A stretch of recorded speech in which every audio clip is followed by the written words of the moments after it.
പെണ്ണുങ്ങൾക്ക് ഉസറ് കൂടിയ കാലാണ്. ഇപ്പൊ മമ്മൂദേജി നമ്മളെ പെണ്ണുങ്ങളോട് ഒരു കട്ടൻ ചായ അട്ടിക്കാന്ന് പറഞ്ഞാല് കട്ടൻ ചായ തരും. അല്ല എനിക്കിപ്പോ കഞ്ഞിയാ വേണ്ടത്, കഞ്ഞി ഉണ്ടാക്കി തരും. ഈ ഇഞ്ഞി പെണ്ണിട്ടുള്ളവർക്ക് അതൊന്നും നിങ്ങൾ പ്രതീക്ഷിക്കണ്ട. ഇങ്ങോട്ട് കട്ടൻ ചായ ആണെങ്കിൽ പറയും, എന്നാ കടി നിങ്ങൾ ഉണ്ടാക്കിക്കോളി, ചായ ഞാൻ ഉണ്ടാക്കിക്കോളാം. കടി നിങ്ങളാണെങ്കിൽ ചായ ഞാൻ. ഈക്വലാണല്ലോ, ഈക്വാലിറ്റിയാണ്. മനസ്സിലായോ? എത്ര എത്ര പെൺകുട്ടികൾക്ക് ഇന്ന് പുതിയാപ്പിളാരെ വേണ്ട. അവര് പറയണെന്താ, ഞങ്ങൾ പഠിക്കട്ടെ എന്ന് പറയും ആദ്യം. കുറച്ചാണ്ട് കഴിഞ്ഞാൽ പറയും പിന്നെ ഞങ്ങൾക്ക് ജോലിക്ക് പോകണം. എന്നിട്ട് ജോലിക്ക് പോയി കായൊക്കെ ഉണ്ടാക്കിയിട്ട് അയക്ക് പറ്റിയൊരു മാണങ്ങമാണ്, അല്ലെങ്കിൽ വേണ്ട. മനസ്സിലായോ? പെണ്ണ് പറയും പോലെ കേൾക്കുന്ന ഒരു മണങ്ങനെ കിട്ടുകയാണെങ്കിൽ അപ്പൊ നോക്കാം, ഇല്ലെങ്കിൽ വേണ്ട. ഇന്ന് പുതിയ ആൺകുട്ടികൾ ഇഷ്ടം പോലെ പെണ്ണെട്ടം ഇവിടെ ബാക്കിയുണ്ട്, പെൺകുട്ടികളെ കാണാനില്ല. തൊടിക്ക് പേര് പോയത്.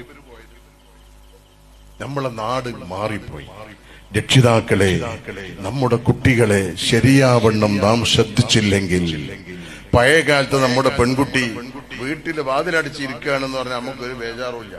ഇന്ന് വാതിലടിച്ചിരുന്ന അപ്പൊ പേടിക്കണം. വാതിലടിച്ച് പെണ്ണ് ഔത്തിരിക്കാൻ തുടങ്ങിയാൽ അപ്പം നമ്മൾ പേടിച്ചോളണം. കാരണം ഈ സാധനം നമ്മൾ വാങ്ങിക്കൊടുക്കൊന്നും വേണ്ട, അതിന് ഇഷ്ടം പോലെ അവസരങ്ങളുണ്ട്. ഇത് തലീകേരി പിരാന്തായതിന് ശേഷമാണ് നമ്മളെല്ലാവരും ശ്രദ്ധിക്കുന്നത്.